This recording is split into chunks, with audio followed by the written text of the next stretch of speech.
We'd like to acknowledge the traditional custodians of the land on which this podcast was produced, the Gadigal People of the Eora Nation. We pay our respects to elders past and present. Hi, Ant here. I'm taking a short break and we'll be back with more Head Game stories on the 22nd of January. In the meantime, I wanted to take a look back at some of our incredible guests. In this episode, you'll hear from 3 women who have had to endure unimaginable heartbreak. They've each lost a child and have had to find a way through. I was blown away with their insights and approaches to life, and I'm honoured to share them with you today. Firstly, you'll hear from Dr. Lucy Hone. Lucy is an expert in resilience and grief and had to navigate her own loss when her young daughter Abby was killed in a car accident. She spoke to me about that horrific day. It was an unsuspecting Saturday and we were all going 3 families to bike a newly opened mountain bike trail. And at the last minute, Abby, who was 12 years old at the time, the phone rang and she said, "Can I go in Ella's car?" So we said, "Yeah, sure." They were tied at the hip and we thought nothing of it, and dropped her off at the netball courts. So she went off with Ella, and we were all having dinner later on that night, and Ella's family hadn't turned up, and we, as you do, just assumed they were stuck in traffic or something had happened. But we then got a phone call from a policeman saying he was on his way to see us and there'd been an accident. And as they had driven down through the back country lanes to come and join us, someone had driven through a stop sign at 100 kilometres an hour and crashed into their car and killed Ella's mum, Sally, who was a really great friend of mine, and Ella and Abby. And so, the unthinkable is suddenly very much our reality. And I remember the policeman coming, tracking us down in this country lodge, mountain lodge, and distinctly thinking that it was like one of those moments where your life path splits that you never see coming and is completely unfathomable. And you'll probably appreciate this, Anne, because I can't quite I can't really separate me, the researcher, from me, the mother. And I remember thinking, almost like an out-of-body experience, going, whoa, I didn't see that coming. And that is now my life, that we are going to be forced to live down this completely unexpected path and somehow have to survive her loss. And I think the words were, I only now remember this because I've written about it in my book, but that's your life now, time to sink or swim. And that was my survivor's mission. And you see this a lot in the resilience literature, that people talk about a survivor's mission. And it was crystal clear to me from that very first moment that we were fighting for survival, and I was bloody determined that we would somehow make it through. And the obvious question, how do you tackle something like that? I know that you said that, you're forced, and when you're forced down a certain road or in a certain direction, then you have to put up or shut up, really. You have to, you've got no other option. It's a case of, we have to tackle it. How do you even start to tackle something like that? I think in truth, so I do lots of work nowadays. We run a program called Coping with Loss. And so I spend my life now talking to bereaved people about how they can cope with loss. And so what I'm talking to you about now is partly my own experience and partly what I have seen work with others. And the first thing is that you've somehow got to believe that you're going to get through. And I didn't want to be a victim. And we were told that we were now prime candidates for divorce, mental illness, and family estrangement in that first week. And I remember thinking, whoa, thanks for that. I thought my life was already pretty shit. Can't believe that you're just making it worse for me. And I became very determined to think, okay, that's not happening on my watch.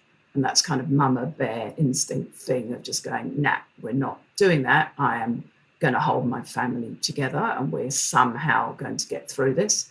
I knew, of course, I had all my training to lean on. And even in those first earliest days and weeks, I was using tools such as really thinking about where I was focusing my attention.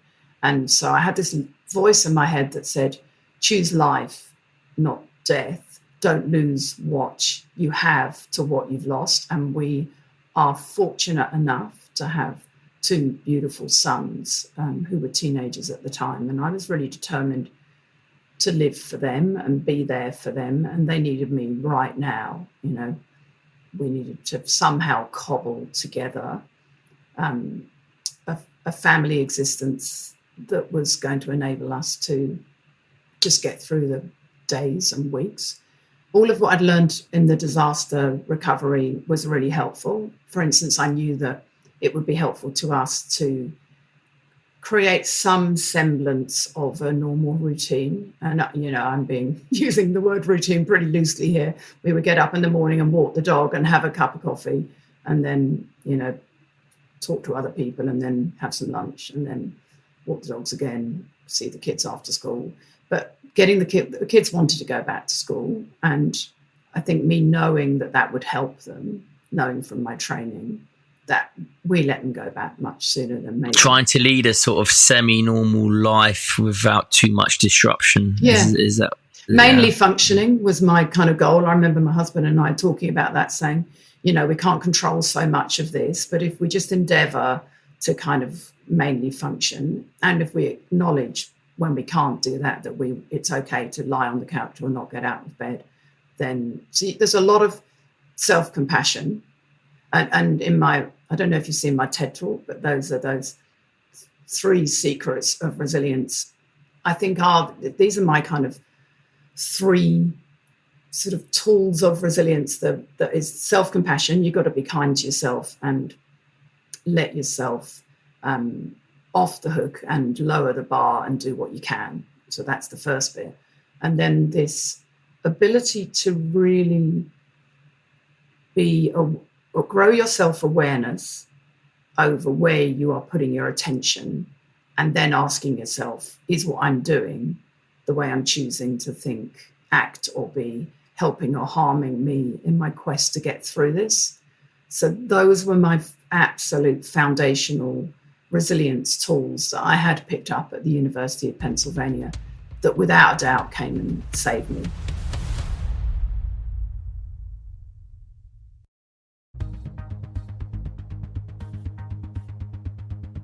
Next, you'll hear from the amazing Gina Chick. She spoke to me about the loss of her daughter, Blaze. Grief demands to be felt. And we live in a culture that I think doesn't have healthy ceremonies and rituals and language about grief. You know, stiff upper lip and emotions are suspect and, well, it's very inconvenient, incredibly uncomfortable, so we're just going to make that go away, shall we? And I don't hold to that at all. I would rather let the ocean of emotion roll through me. For me, emotions are like weather. They come and they go. And a storm doesn't stay storming on you for months. A storm comes and then it goes, and then there's another storm, but then there's some sunshine in between. And the ocean is beautiful and calm and clear and like dazzling light one day, and the next day it's like these pounding waves that are like, churning up the beach. That for me is the experience of being in a body and having emotions. And so I just asked every day of grief, what do you need from me? What is grief asking of me today?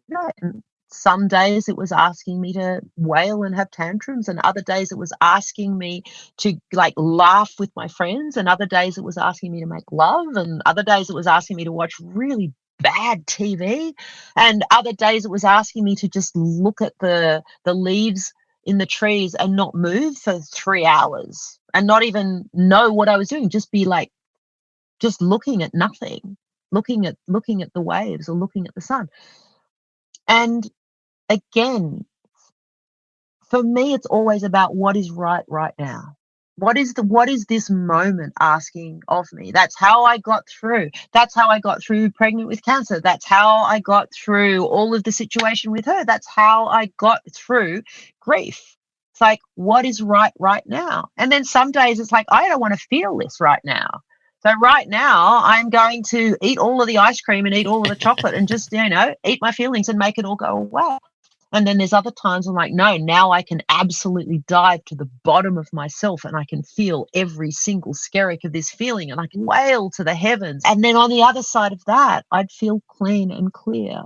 I'm very blessed, I think, to have had a life where I've learned how to process my feelings and to trust my body. I trust my body and I trust the movement of my feelings through my body. So grieving has been huge because it is. But the other thing for me is that grief is the flip side of the coin of love. And however much we love, that's how much we grieve. Wow, love that.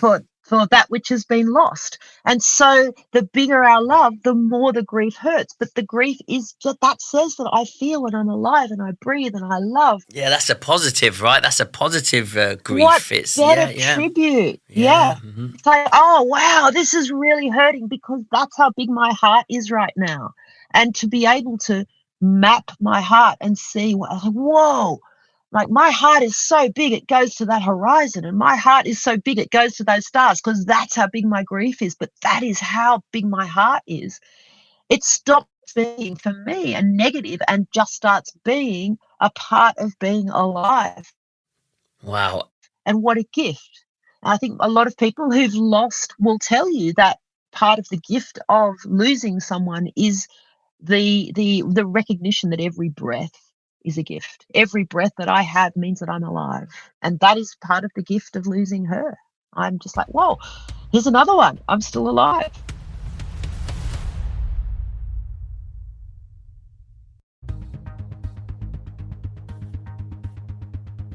My final guest is my good friend Safiyya Vorajee. Her daughter Azalea was just 8 months old when she lost her battle with leukemia. I asked Safiyya how she stopped herself from going into a dark place in that devastating time. Yeah, it's really interesting. Never did I think I would be sat here now being able to help and inspire so many people. The fact that my daughter has given me a second life, I'd say. I feel like I'm in my second life, and I feel like watching her inspire millions of people around the world, seeing like huge monuments light up around the world, showed me that the world is my oyster. She showed me that the power is within you as a person, and in your darkest times, you get the F up and you continue to fight. Is that what you do? You just get the F up, right? Yeah. Because the moment you don't, you're done. Yeah. Is that right? Absolutely. So you need to get up all the time, right? And you need to, you say get the F up. It's like, get the F up. Well, for what purpose? To help others? Yeah. So for me, it's about giving back. For me, it's about expanding the mind of myself, the muscles in my mind.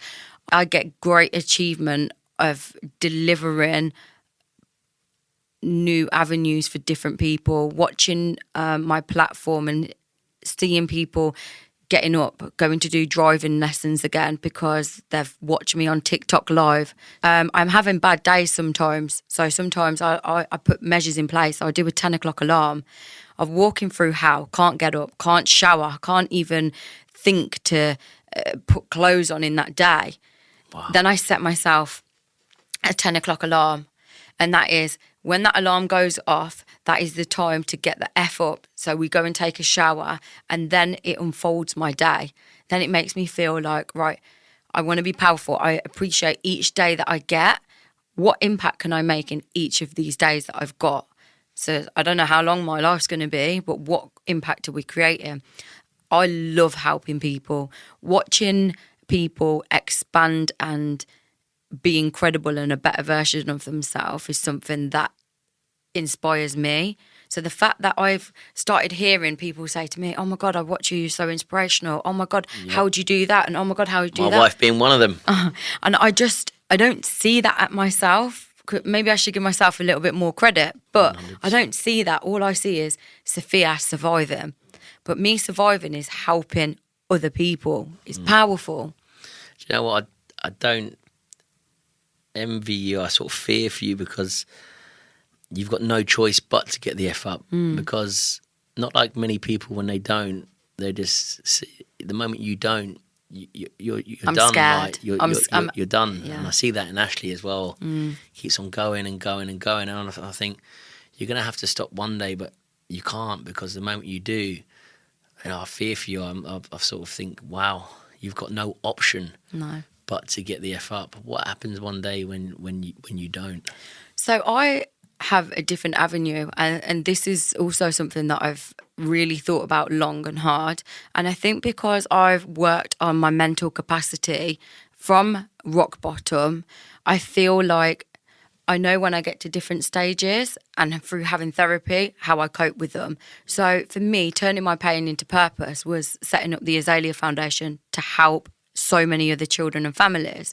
However, that helps me. But on my bad days, I learn how to sit in that pain now. I learn to take a moment for myself. So I now start putting things into place, like I do hair masks, I do skincare, I sit in my house and put on my favourite podcasts, I do the cleaning, I get lost in doing things for my house and for me. So I'm no longer scared that I'm going to hit that wall of not wanting to be here anymore, because I really, in my darkest times, have taught myself that life is precious. Children and many other people out there are fighting for their lives. How could I take this gift so stupidly? How could I be so stupid and do this? Look at the change that I'm making. Look how many people's lives I'm saving and helping. What about if I'm not here anymore? I'm here now because I feel like I'm a light on earth and my daughter's a light in heaven. And it's time now that even if we're in them dark places, which I've been recently, and I've just thought I turn pain into purpose. If you'd like to hear the full interviews with Dr. Lucy Hone, Gina Chick and Safiyya Vorajee, I'll link them in the show notes. I hope you found this episode as insightful as I did. If there's someone in your life who might benefit from hearing these inspirational women, please share this with them. If you're going through a difficult time, remember, support is always available. I'll leave links to resources in the show notes. I'm at Middleton. Catch you again next time.